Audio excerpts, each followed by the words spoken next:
kos pendidikan awal kanak-kanak dari segi EIP, Early Intervention Program, ataupun individual session terapi seperti occupational therapy ataupun speech therapy adalah lebih mahal daripada kos pendidikan anak tipikal. Dan kalau kita hantar ke tempat pengasuhan ataupun tadika mana-mana, the feedback yang parents expect untuk anak-anak neurodivergent ini adalah lain daripada neurotypical. Open that door for scholarships, for hiring, so access to employment. There's all these are all the other opportunities to reduce the direct cost of families.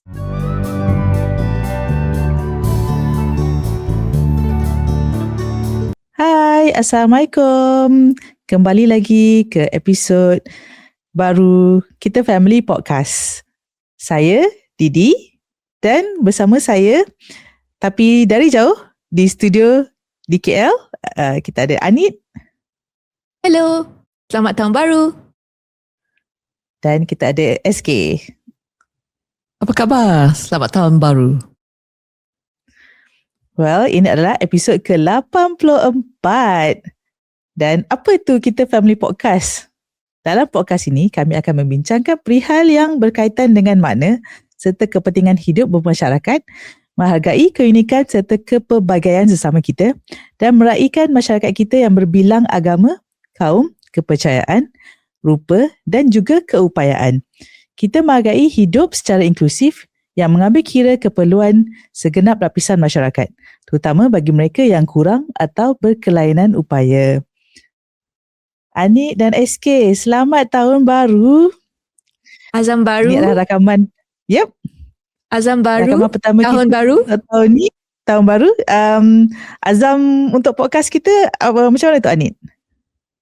Azam untuk mencapai nombor yang lebih baik di social media, dapat lebih followers, lebih likes, lebih views, dan juga make a difference in more lives, we hope. Yeah. And how about you, SK? Yes. Azam dapat sembang-sembang lebih lagi.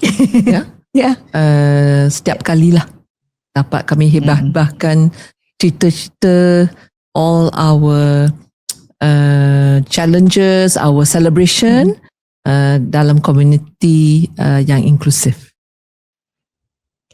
Nice. Kita dah ada 83 episod. Sebenarnya lebih lagi sebab kita ada episod-episod special kan. Dan beberapa minggu yang lalu, tak sampai sebulan I think kan, kita ada satu episod istimewa bersama JKM live sempena sambutan Hari OKU sedunia. Nori, SK dan Desiree berpeluang untuk menemu ramah Ketua Pengarah Kebajikan Masyarakat iaitu Datuk Cik Murad Sayang. Dan untuk pengetahuan semua, salah satu snippet daripada episod tersebut mendapat sambutan yang sangat baik.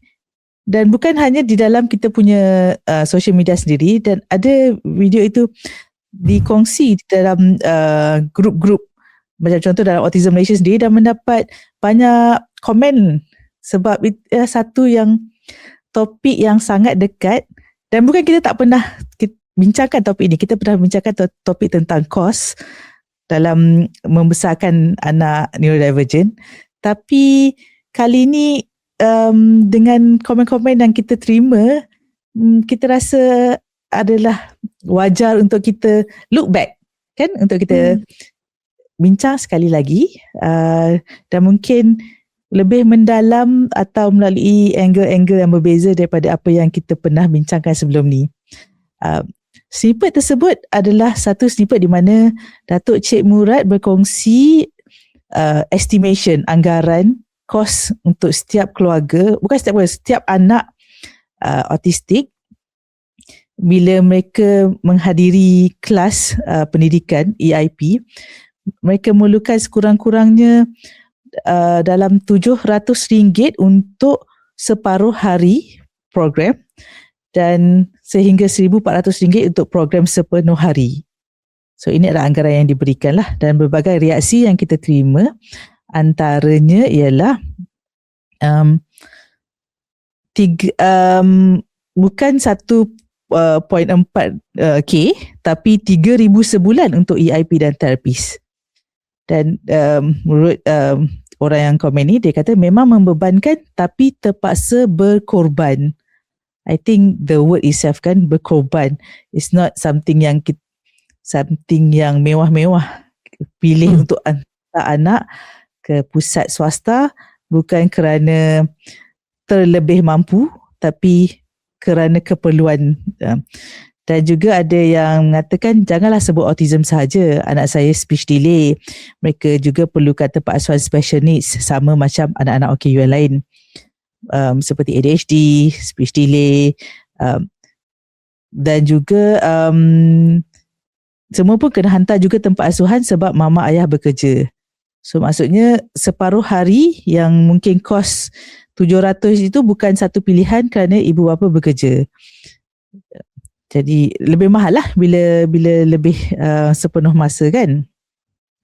Jadi bila kita bercakap tentang kos ni, satu realitinya ialah kos pendidikan awal kanak-kanak dari segi EIP, Early Intervention Program, ataupun individual session terapi seperti occupational therapy ataupun speech therapy adalah lebih mahal daripada kos pendidikan anak tipikal. So dalam episod hari ini adalah episod Chit Chat Mak-Mak Neurodivergent. Kita membincangkan topik tentang kos ni. Mari kita kupas kenapa kos ni mahal. Boleh saya mulakan dengan SK? Ya, Didi. So kalau saya pakailah model, what we call medical model tu, bila anak-anak ada diagnosis autism, kami kena tambahlah asuhan secara terapi. Dan as we know, kami pernah bincang, terapis di negara kami pun, bukan negara kami saja, internationally, memang kekurangan. There isn't enough therapists.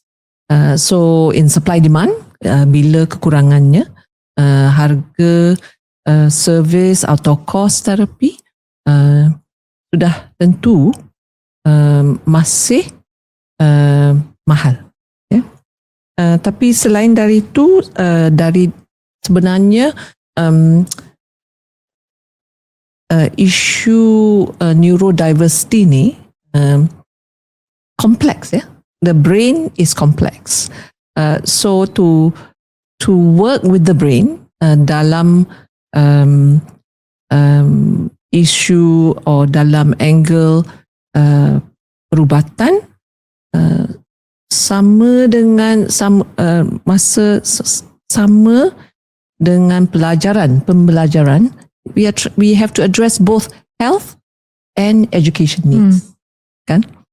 Then And rehabilitation, isn't it? So dalam tu memang sudah on its own ada perlu pakar-pakar, ya, dalam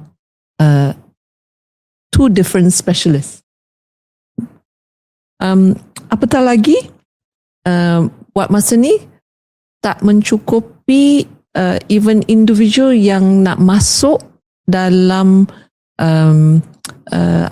program latihan, career ini, program latihan ini. Kenapa? Kerana memang kami tahu ini adalah bukan satu-satunya profession yang senang, ya. Anak-anak ada cabaran yang melebihi, ya. So dalam banyak different angle lah, ya. Professional training pun tak mencukupi, ya. So buat masa ni, the good news tu, the increase of awareness of neurodiversity the increased volume pun. So dalam semua keadaan ni adalah contribute cabaran kenapa kos akan meningkat. That is the fundamental supply demand issue. But aside from looking at it as a medical model, as ibu bapa, we need to be able to ensure our children have access to opportunity to learn, right? And any opportunity for healthcare. Okay, so on that front, kami tak boleh aja depend on professional. Where can parents, carers, pengasuh, come in mitigating some of this cost?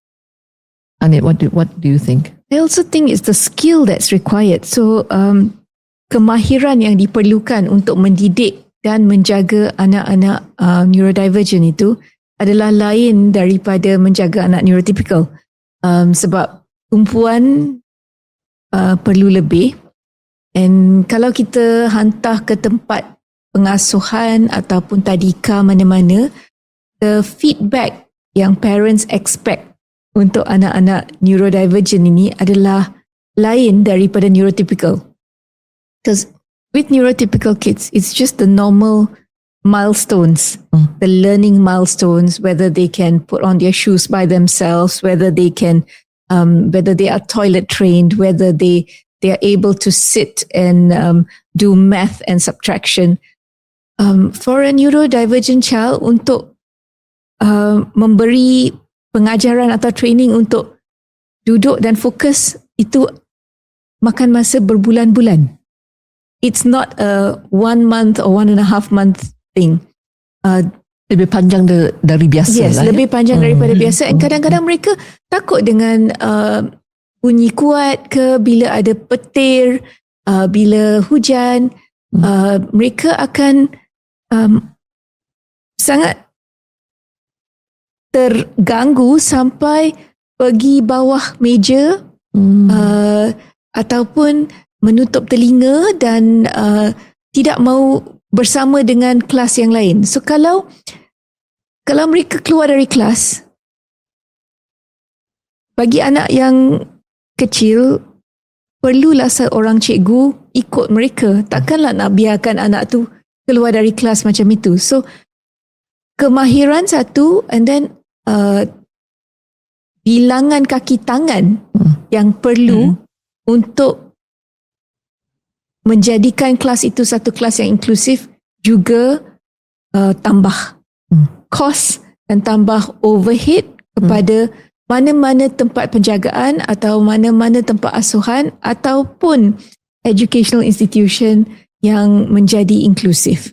So kita perlu peka kepada kos yang bertambah itu, dan a lot of the times the proprietors will then bring this entire thing to the table, do a calculation and pass down the cost to the parents.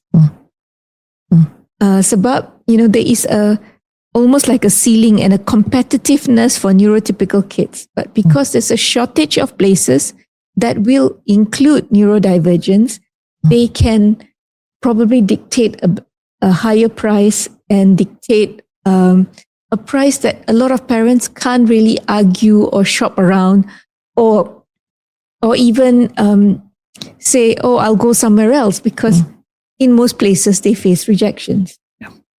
Sebenarnya cost infrastructure tu naturally increase, ya. So dalam kelas biasa atau kelas perdana, anak-anak dalam kelas mungkin dalam 20-an, ya. 20-an sampai 30-an orangnya murid-murid. Dalam kelas PPKI, standardnya dalam 8 orang anak-anak belajar dalam satu kelas. So cost itu memang tara bila kurang murid, kena meningkatkan guru-guru, Bilangan guru. bilangan guru-guru. So itu memang kos benar. Sebab itu mungkin tidak hanya seorang guru, tetapi seorang guru dengan seorang guru Pembantu penolong. guru. Pembantu, Betul. right? Teaching assistant. Yeah. Yes. So you usually have 2 teachers to the class. Yeah. And I think maximum they put in a special needs class is 10, although the ideal number is 8. 8. Yeah. Yeah. So compounded kan, nombor-nombor tu semua, dia tak cukup lah untuk macam pembelajaran kelas yang tipikal. Banyak, bukan saja infrastrukturnya, barangan untuk belajar pun mungkin kena tambah, sensory toys lah, yang lain-lainnya. And maybe like thicker pencils, not the ordinary pencils. You know, all the accommodations when you put that rubber on the pencil to Grip. to allow the grip, Pegangan tu ya. pegangan grip tu. Ini semua bukan Bahan peralatan yang biasa Betul. yang kita boleh dapat di Lotus ke, di Maidin ke. Ni adalah peralatan yang kadang-kadang perlu di pre-order ataupun dapatkan daripada mana-mana kedai yang khas. So things like that increase cost, definitely. I think parents juga perlu faham, selain daripada mengajar, kita mungkin akan fikirkan, mereka yang berada di kelas-kelas early intervention program adalah guru, tetapi mereka bukan sahaja mengajar, mereka juga memastikan keselamatan anak-anak ini. Sebab antara perkara yang mereka perlu uruskan ialah menguruskan emosi. Masih ada yang meltdown and then triggered by sensory. So keadaan sensory di sesuatu ruang tu macam mana, apa trigger anak-anak ni.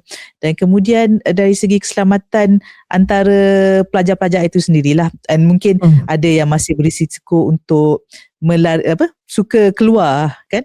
Kalau pintu tak kunci akan keluar. Jadi faktor keselamatan ni membuatkan cikgu-cikgu perlu lebih alert, dan mereka tak boleh bekerja berseorangan lah, perlu ada satu team. Dan oleh kerana tekanan, of course this is satu tugas yang lebih berat daripada mengajar anak-anak tipikal, dan oleh kerana tekanan-tekanan seperti ini,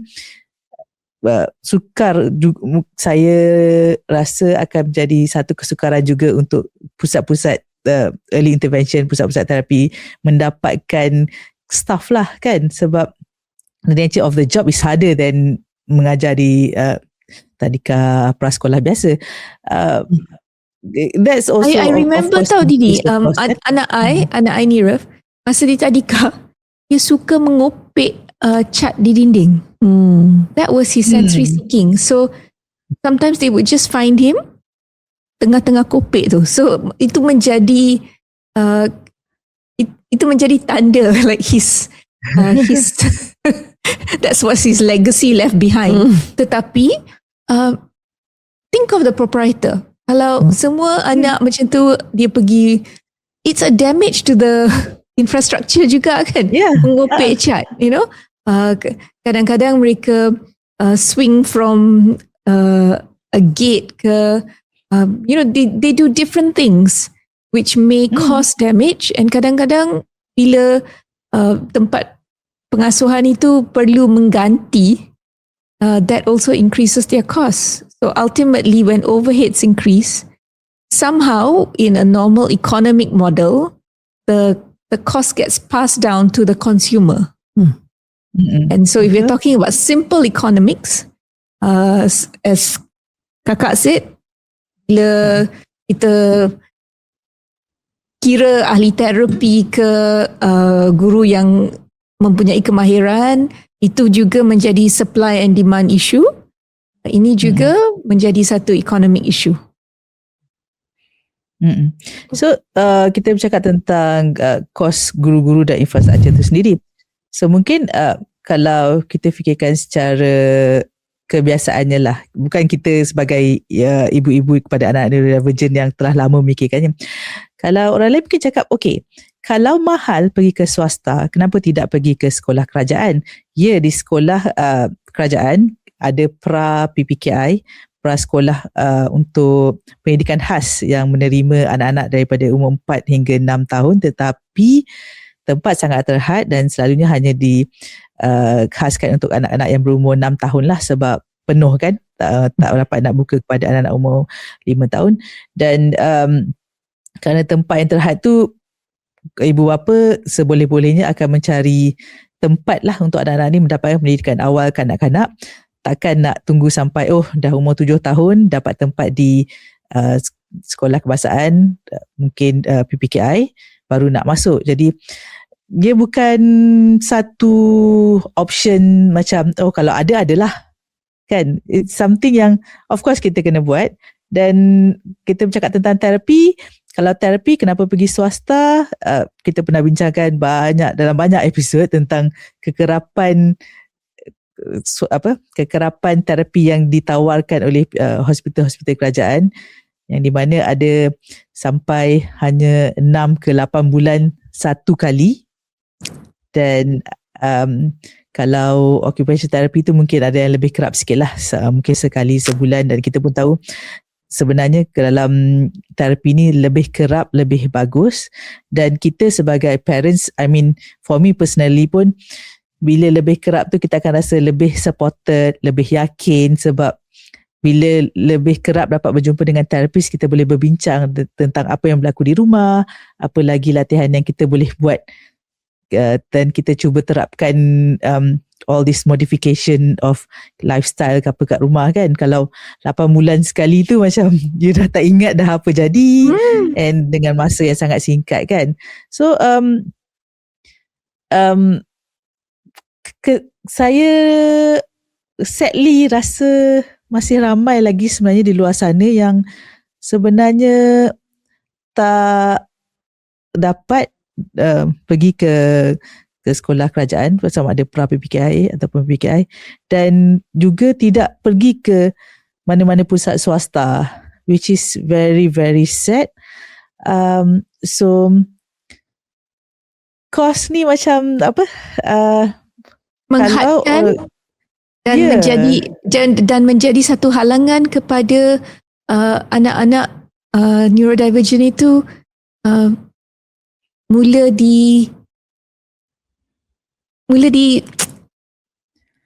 diterap dan dimasukkan ke aliran perdana. So, it is a real problem, especially di luar bandar.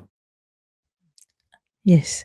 So macam dia bukannya macam kalau tak masuk aliran perdana sekalipun, dapat berada dalam sistem, dapat masuk sekolah PPKI pun, I think it's okay. At least you ada hari-hari untuk pergi.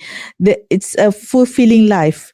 Tapi kalau anak-anak itu umur kita tak bercakap 4 hingga 5 tahun, mungkin is like kira optional lagi lah. 6 tahun kan. 6 tahun tu wajib untuk pergi prasekolah lah sebelum masuk ke tahun 1. Umur 6 tahun tetapi tidak dapat pergi ke mana-mana sekolah untuk persediaan lah masuk ke tahun 1 kan. It's something yang sangat menyedihkan, because ada sampai tahap you nak kata berkorban pun, if you don't have it, nak berkorban macam mana lagi, nak adjust macam mana lagi kan. Dalam pada tu I think this is where the role of the carers will have to step up untuk mempelajari lah macam mana asuhan anak-anak ni kena tambah pengetahuan yang tak sama. So parents' involvement becomes very important, and I think we have bincang before, community around us, parent support group ke, macam mana nak belajar from each other. Yes, we have to acknowledge lah, memang kos untuk biayai pembelajaran anak-anak neurodiverse ni memang lebih tinggi, tapi kami mestilah cuba apa yang kami boleh. Dalam pada itu sekarang pun agak banyak juga kos-kos yang percuma, ya. Tapi ibu bapa mesti ambil inisiatif, ambil masa untuk menghadiri kursus-kursus yang itu sedia dia. ada. Ya. Kursus sama formal atau bersama informal. We have to input, we have to be more creative to support. That becomes our home support is the first. Some parents are more instinctive, boleh dapat without having education learning, special education training, but instinctive parenting. Kalau ada nenek datuk, in fact they are very good teachers of how children can learn. Yeah, I think of course the challenge there is the parents may not be able to identify. We talk about early intervention, that's the ideal, but they are able to see anak ni agak tak sama, ya, dalam beberapa segi lah, sama pertuturan, the obvious one. So parents have to step in, support group have to step in, and in many ways government support have to be more intensive. Actually, if they are home, kalau tak pergi sekolah pun, ada juga aktiviti-aktiviti yang biasa dilakukan di rumah yang boleh dilakukan untuk anak-anak neurodivergent. Seperti aktiviti menjemur kain. Aktiviti because that involves some form of fine motor as well as gross motor skills. Bila kita kena jemur kain dan kita perlu gunakan peg, a clothes peg untuk kuatkan jari. Yes, untuk secure kain tu supaya kain tak jatuh, kan? So that is a form of, I say it on hindsight because I think it's something I took for granted when I was growing up, sebab dari kecil tu kami diajar untuk menjemur kain. Tetapi anak sekarang tidak, ya, sebab anak sekarang, you belajar dulu. Tapi if we actually just take a step back to say, let's do the normal things at home. House chores, right? Putting the clothes, sapu lantai, making them inside out before putting them in a washing machine, right? Folding clothes. All these include some form of motor skills that can help any child, whether it's neurotypical or neurodivergent, get better skills in life. So, please do not mollycoddle your child in that way. Kalau kita ajar anak untuk berdikari sedikit, anak kita akan dapatlah some knowledge and some skills that is required. That's the thing, Anit. I think for me, someone yang macam kakak cakap tadi, ada parents yang ada insting dia boleh membantu. But for me, I need all the input. Perlu belajar, perlu faham the background, what's behind it. So we are saying here, kalau tak mampu untuk pergi ke sesi terapi dengan kerap, you make your life at home therapeutic. Yes. Betul tak? And absolutely, then dari segi mengajar anak-anak yang neurodivergent kan, kalau kita have enough knowledge, then only kita boleh faham that how to break the steps smaller. You nak buat the change, nak backward ke, nak forward ke, So if you have the skill, you can turn anything that you want to teach your children to teachable lah. Sebenarnya kan. So Didi, you just remind me kan, sebenarnya the key part for parents and child is dalam play. So as young parents, we highly encourage main dengan anak. Anak main bola, dalam permainan tu lah, all the learning skills, whether it's what we now can term as motor skill lah, play skill lah, interactive skill. So often right now we value a lot more intellectual learning. Yes. Sebenarnya the developmental stages, anak-anak yang main sama ada gelunsur lah, anything from swing to playing out in the garden, playing water, all this. Main pasir, main air, Ini memang kerja Mud play. membelajar. Mainan is a key part, key tool. And I think often now we may not play enough. I think we restrict play. That is probably the truth. Kita menghalang cara anak kita main. Jangan nak panjat pokok, nanti jatuh. Bila kami kecil, kita panjat je. Kalau jatuh tu, lepas tu kita deal with it. Okay. So it was a different era. Yeah. So indeed, I love when you remind us, anak kami tak dapat panjat sekarang ya. Kalau panjat, kami khawatir dia jatuh. Ya. Sebenarnya bila dia jatuh, that is the opportunity to learn how to fall And balance. Yeah. So as a reminder lah, if we pull it back dalam masalah kewangan ni, sebenarnya the basic play can be brought out as what we now term as therapy, but really is just part of playing with your child. Time spent together with the family. Sama ada adik-beradik, ya, ibu bapa dengan anak, with your grandparents. These are all the opportunity. So I think in summary, we know that the cost is high. We empathize as to the cost because I think all of us have gone through it and going through and still going through it. We know it takes a longer time for the child to learn a basic skill, a neurodivergent child compared to a neurotypical child. We know there's more investment to be made in any form of learning, whether it's parental learning or the child's learning. We also know that not everything is available, that sometimes we have to improvise. Well, I came from an era where it was books mostly. Now the internet is there and we have videos and we have YouTubes. Kakak made a very pertinent observation during our pre-recording discussion.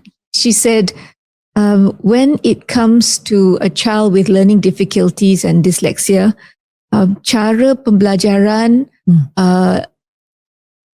perlulah cara phonics. Itu ada kelebihan dia. So maybe Kakak, you need to explain why that is so. And if somebody cannot afford a kindergarten that is Montessori based, what can a parent do to teach the child to read using phonics? Yeah, I think fundamentally, I think many of us as young parents or first time parents, kami nak pilih ya, masuk prasekolah yang mana, ya, especially dalam swastanya. So dalam phonics tu, so we talk about approach lah, nak masuk sekolah mana, cara ajaran atau pembelajaran mana digunakan dalam sekolah tu ya.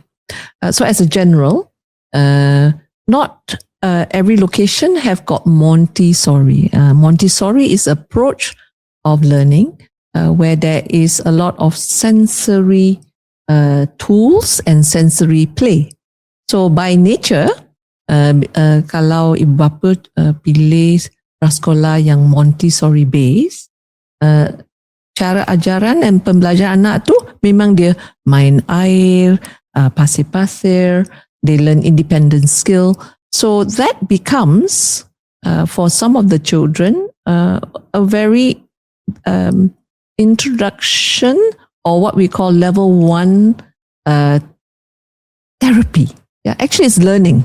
Yeah, and we know in dyslexia, phonics is and Jolly Phonics, I think some parents, you will recognize, when you go in select schools and the kindergarten principal say, oh, we use Jolly Phonics.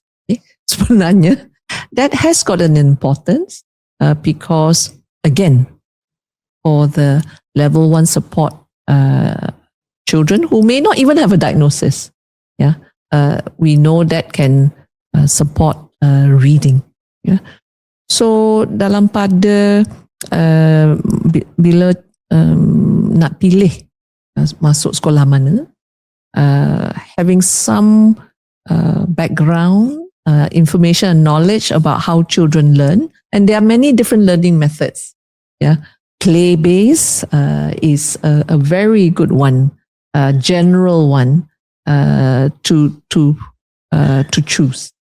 As we discussed tadi, bila masa mainan memang ada banyak shaping of your brain to coordinate, to interact, turn taking, that can help impulsivity, can help communication. So in that lah, even before we look at therapy, or if there's difficulty, going back basically to how a child can respond. I think that is the key, right? Don't get technical, but does the child respond or enjoy learning?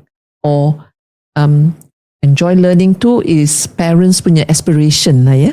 Sebenarnya sama ada dia dapat masuk akal or what you call masuk minda, ya. Whether they can absorb. And when you absorb, you'll be able to retain an output and to learn. I want to address something, Didi. The word that you use, pengorbanan. I say this with all sincerity. I rasa walaupun bukan anak neurodivergent, kebanyakan ibu bapa akan memberi pengorbanan untuk anak-anak mereka. There is some form of sacrifice. If we didn't have children or chose not to have children, there could be more luxuries in our lives. Let's admit that, okay? However, with having children, that itself starts that concept pengorbanan. The choice. It's a choice. Pilihan, ya. So pengorbanan itu, tahap pengorbanan itu memang lain lah. I faham. And I empathize because pengorbanan itu kadang-kadang for anak neurodivergent ni bukan setakat ibu bapa sahaja. Adik-beradik juga akan berkorban bersama. So the emotional toll is sebab adik-beradik kata, oh, kawan kita dapat pergi tengok wayang, kenapa kita tak pergi tengok wayang? Tapi kepada ibu bapa mereka untuk membawa semua pergi tengok wayang di Pawagam, kos itu mungkin adalah kos satu session therapy. So they would rather sacrifice that and give the neurodivergent child one therapy session daripada outing untuk tengok wayang di Pawagam. I completely empathize with that. So there is pengorbanan. We accept that this happens. We also accept the fact that sometimes with pengorbanan yang perlu, it takes an emotional and mental toll on the parents as well as on siblings. Sebab ada siblings neurotypical, ada yang faham, ada yang tak faham, ada yang meragam. So parents yang dah stress dealing with a neurodivergent child and dealing with tantrums of a neurotypical akan mengalami tekanan yang lebih juga. So we acknowledge all that, and we want to say to parents out there that we hear you, we feel you. This is an immense sacrifice, more than any sacrifice that a neurotypical parent would go through. However, I was just discussing this with Didi and Kakak SK as well. Maybe 50 tahun lalu, education was almost a privilege. Ramai orang, especially anak-anak di kampung, memang tidak mempunyai aspirasi untuk habis sekolah pergi ke universiti. And we have read so many stories of successful civil servants, successful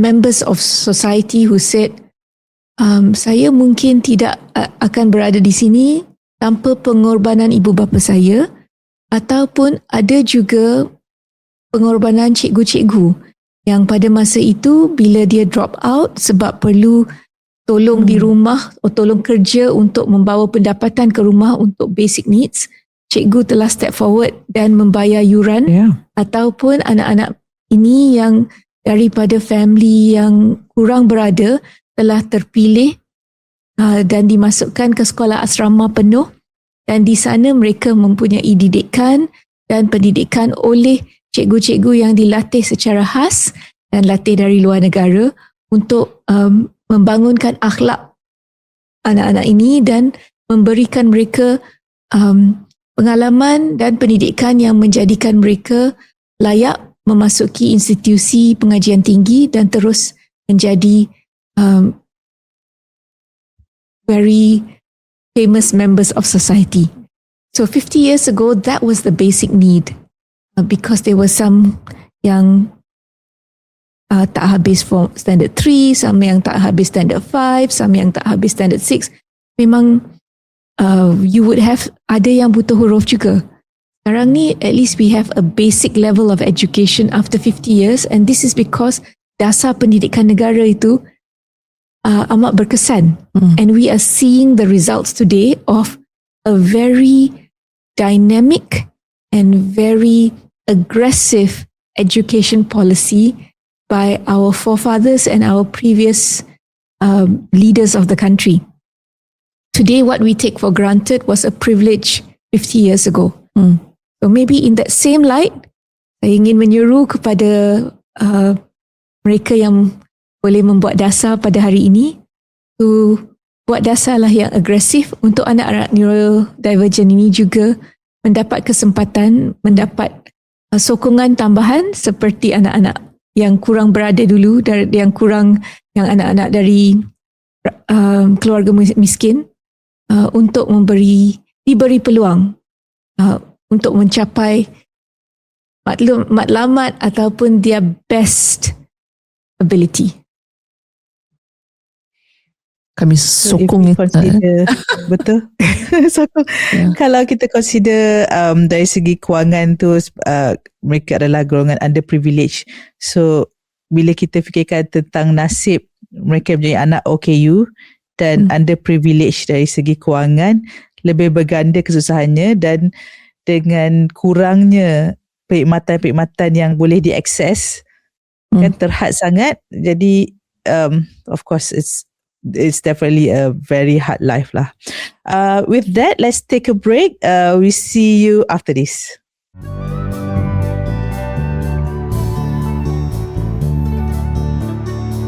Selamat kembali ke episod 84 kita Family Podcast. Episod kali ini kita membincangkan tentang kos pendidikan awal kanak-kanak yang tinggi untuk anak-anak OKU, neurodivergent, special needs. So kita telah bincangkan macam mana kos itu boleh menjadi tinggi, mengapa ia tinggi, dan kemudian apa impaknya kepada keluarga, dan apa yang keluarga boleh buat di rumah dengan kekangan yang ada. So kali ini jom kita bincang apa yang boleh dibuat oleh orang lain untuk support, menyokong keluarga-keluarga yang mempunyai anak-anak OKU ni. Perhaps Anit ada satu idea kan yang nak dikongsi? A lot of times kami tidak mempunyai nucleus yang boleh gravitate to. And what we also noticed in Malaysia is we are very strong in our faith, our religious belief. So ada yang selalu nak pergi masjid, like untuk solat Jumaat, ada yang selalu pergi temple, ada nak pergi kepada gereja, pergi kepada gurdwara, dan kuil-kuil lain.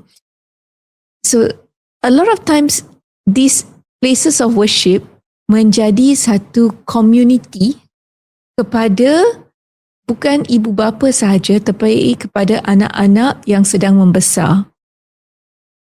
We understand that a lot of times when you are bringing up neurodivergent children, you can isolate yourself because you do not feel accepted or you do not feel part of the community. So if the community in places of worship can invite parents like this as well as children to come and join maybe certain activities, tak payahlah setiap minggu, mungkin sebulan sekali ataupun 2 bulan sekali, dan daripada itu mempunyai satu social circle, dan daripada itu juga mempunyai mungkin some form of education for parents ke, mempunyai peluang untuk parents meninggalkan anak mereka bagi 20 minit untuk membuat satu aktiviti yang is faith based ataupun education based di tempat-tempat community ataupun di tempat-tempat beribadat. That itself will increase inclusiveness dan juga memberi peluang kepada parents untuk feel that they are not alone. So ini juga meringankan beban dalam masa pengorbanan yang amat berat. So that also can be a way. So we can start communities, and as we always talk about support groups kan, kalau support groups ada, tapi support groups tu adalah untuk the same kind of people, as in sometimes you get ideas from people outside the special needs parents. We understand that the neurotypical parents may not understand a lot of what we go through, and we've spoken about that so much. But sometimes neurotypical parents have got a different perspective juga. Kita boleh dapat juga petua daripada parent-parent neurotypical dengan cara yang mereka guna. Mereka juga label buku-buku, mereka juga tahu tempat-tempat untuk dapatkan alat peralatan sekolah yang mungkin lebih murah. Things like that are just things that can ease your burden and create fellowship. So please be inclusive to all neurodivergents as well, and maybe there may be a chance for them to come out of isolation and improve mental health. I want to give a shout out to Kami Playgroup, Kumpulan Anak Autism Masjid Kampung Tunku, Petaling Jaya. Mereka ada playgroup dan kelas mengaji, kelas belajar baca Al-Quran untuk anak-anak autism sejak 2017. Fantastic! 9 years! Yeah, so something that masjid-masjid lain pun boleh jadikan contoh, jadikan inspirasi definitely. And of course, Desri pun ada satu inisiatif, perhaps dalam episod akan datang kita boleh dapatkan Desri untuk kongsi inisiatif beliau. So of course kan faith based ni agama, and then of course untuk mereka yang beragama Islam kita ada sumber dari bukan sekadar sumbangan yang dikumpul oleh masjid-masjid itu sendiri, tetapi daripada pusat zakat juga. Cumanya perlu ada program lah, bila ada perancangan barulah boleh memohon dana. Jadi it has to start. Kalau dalam komuniti kita belum ada lagi program, kalau kita masih lagi menunggu bilalah, so what can we do, Anit? SK, kalau kita tunggu, kita lah buat kan? Kita buat dulu, kita initiate dulu. Kami buat dulu. Contohkan. Yes. Kami contohkan. Yes. Bila ada kejayaan, kita akan dapat sponsor. Yeah. Actually, Yes. dalam pada tu tempat ibadat is quite a natural place. Ada juga like you gave out the shout out kan to some of the churches memang sudah ada shout out workshop as well as weekly sessions, and you mentioned Desiree. I think Desiree dia giat pujuk ya. Dia dapat pujuk the Catholic diocese to have a service for the special education needs children. I think what's important there again, although we focus on anak-anak neurodiverse, sebenarnya the spiritual, the rohani, for the parents, for the carers, oftentimes we lupa carers needs to be strong. Their emotional and spiritual learning becomes their the regulation. That very important regulation. Didi, I like to also shout out. Sebenarnya, as I was reflecting on what Ani mentioned about as she was reminiscing on the success of our education policy. I also want to give out a shout out to the current government. Sebenarnya, there have been peruntukan. For example, the increase in Permata Kurnia recently announced 11 centres, a large centre coming out in Johor, and there have been many initiatives. What we would like to do for all of us to menggalakkan our government, lebih lagi. We want to ask for more. On the other side of government, on swasta, let's not forget our very successful corporates, kan? Our corporate body, who have, I believe, have been doing CSR. Tapi kami mungkin, let's not just look at CSR. Right now, the trend sebenarnya is on United Nations Social Development Goals. Dalam pada itu, there is the social impact that corporates, as they do their business, can have impact. And that is to contribute into education, aside from the typical physical infrastructure. Tapi education fundamentally is going to release a lot of talent. I want to focus that contribution on sebenarnya parents. Selalu kami focus on education of murid-murid, and we believe murid-murid is anak-anak, tapi sebenarnya ibu bapa menjadi murid-murid for special education needs. That if I can contohkan, and here I would like to today we got nice shout outs. KLK Care as a foundation, Oasis Place have been the trainer where that foundation has enabled training of parents and teachers to 4 PPKI schools in Klang. So in this type of corporate involvement, the social impact can be multiplied. So a call out to corporates.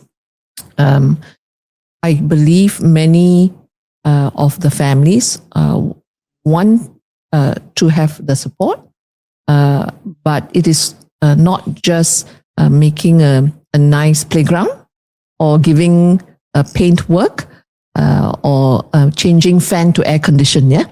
Sebenarnya what is key is the social impact of continuous education. And we mentioned earlier lah, kalau dalam the career of guru-guru, enabling very dedicated guru-guru that we've seen in PPKI class, who will need sustained professional development. That's one angle.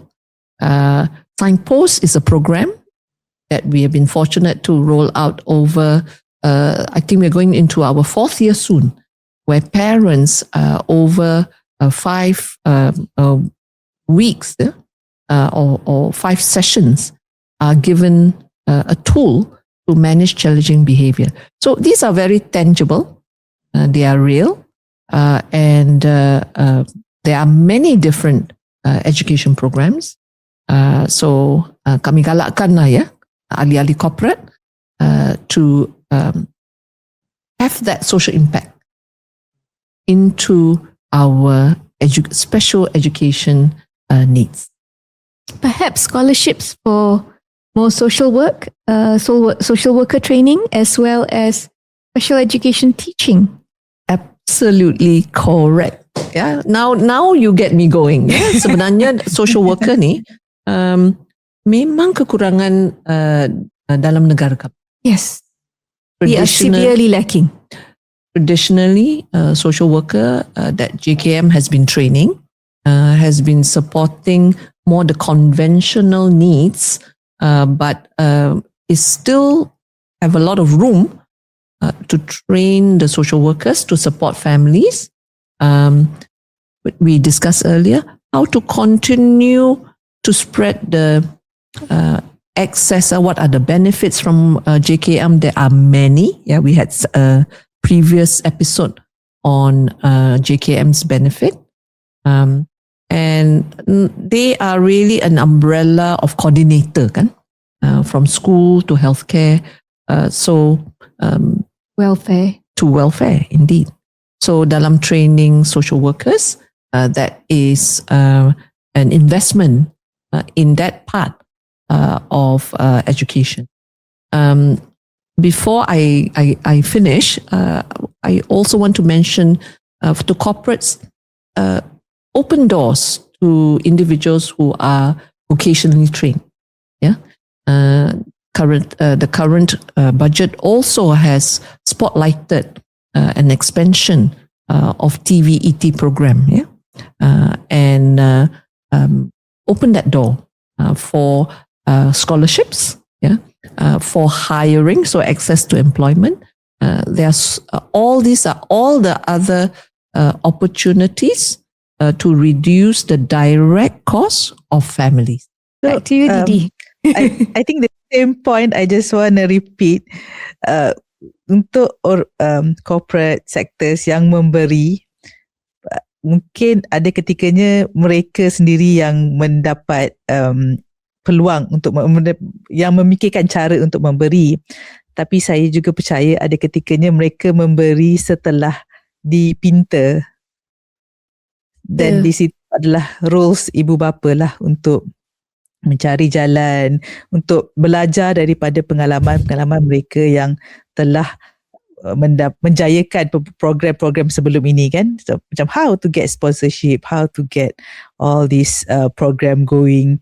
So there's opportunity, but kita lah perlu usaha lebih. So when we talk about cost yang tinggi, now I realise that it's not just about money, it's the cost of your effort, the time, kan? The skills and the human resource. Yes. So it's very costly in whatever way you look at. I just wanted to chip in because kita asyik guna perkataan or the abbreviation CSR. It stands for Corporate Social Responsibility. Itu tanggungjawab sosial corporate. And again, it's a shout out to parents. And this is why one of the reasons why we started Kita Family. We wanted to increase awareness. And only when you speak about these sort of difficulties, and we are grateful that parents made all those comments on our social media after listening to Ketua Pengarah JKM, because that will make the awareness greater among corporates, among individuals, and even among people yang ingin memberi. Kadang-kadang ada orang, just philanthropist yang ingin membuat sesuatu kebaikan dan mungkin tidak mempunyai idea macam mana nak buat. So, when you engage with us on social media, when these sort of things come up, and that's why we decided we needed to talk about this to make it more apparent that this is a real problem. We saw the number of comments and we just chose a few. Yeah. This is a real problem. Yeah. And again, just an extension of corporate, that has come up to mind is the insurance companies. Insurance is a form of saving, but in that saving, the application open to use of that fund for early intervention, for healthcare. We really are asking the insurance industry to go further into detailing what benefits or actually what application of that saving boleh digunakan in a lot more effective way. Sebenarnya banyak lagi kita boleh bincangkan tentang kos ni, and of course as we talk about this, look back of our own journey yang sudah berbelas tahun ni kan, going through, and the struggle that we had also daripada mula-mula. Of course we also pun macam struggle all the sacrifices, but me myself I don't really like to use the word sacrifice. It's just macam it's a tanggungjawab kan, you just have to do it sebab anak kita. But of course a lot of life choices, lifestyle modification, and bila cakap pasal kos ni, bila cakap of course ada like Anik say a sacrifice, akan ada ibu ataupun bapa yang mengorbankan career, dan itu of course antara sesuatu yang boleh mempengaruhi self-esteem seseorang lah. Macam okay, you dah berjaya dalam pelajaran, you dah sedia ada kejayaan baik, tetapi terpaksa korbankan kerana ialah kos untuk menghantar, bukan sekadar bayar yuran kan, yuran kelas early intervention, program intervensi awal itu saja, tapi kos untuk menghantar, kos masa bila you terpaksa jaga sendiri anak you sebab daycare biasa pun tak terima, kalau ada daycare untuk special needs lagi mahal and everything.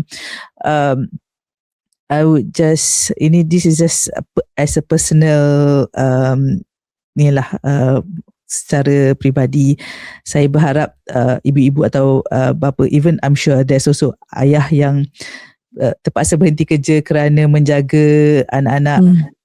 Okay, you mereka sepenuh masa, supaya mendapatkan sokongan. You just have to have friends, sama ada dari circle yang sama-sama ada anak okay you ataupun kawan-kawan daripada circle yang lain. Jangan bersendirian, tak perlu rasa rendah diri because you are doing something important, and there's a value to what you are doing. Mungkin you rasa macam because macam contoh saya kan, kerana saya yang memandu sendiri, hantar sendiri anak-anak saya, there's no extra cost, but actually you should also think of, okay, if you get a driver or if you bayar bus, bayar van yang pick up anak tu, ada cost semua tu kan. So please do not feel rasa rendah diri, rasa sedih, because I also percaya sebab kita kan orang-orang yang beragama kan, apa-apa yang kita buat secara ikhlas untuk keluarga, untuk anak-anak kita, kita berdoalah semoga dipermudahkan dan diberi kekuatan dan kesabaran dan diberi jalan lah untuk menghadapi semua ni. That's what lah I believe. Amin. So with that, terima kasih kepada pendengar, penonton kita Family Podcast yang telah bersama kami hampir 2 tahun ya. Kita sudah hampir 2 tahun mulakan podcast ini. Boleh komen, share, like post-post kami di social media kami, iaitu di Facebook, Instagram dan TikTok. Dan untuk episod penuh kami ada di YouTube dan Spotify. So I think we discuss a lot. Just last words from both of you. Good. I think we've said so much today. Thank you for commenting, and this is why we appreciate comments from our listeners. Menjadi bahan kan? Bahan pertuturan dan bahan episod-episod akan datang. Yeah. I think my last thoughts is I think I feel so grateful that our parents, our stakeholders, invest in hope. Yeah? Invest in hope, and it will come to pass, as we say. Amin. to that. Amin. Amen. Okay. See you in the next episode. Thank you, everybody. Bye.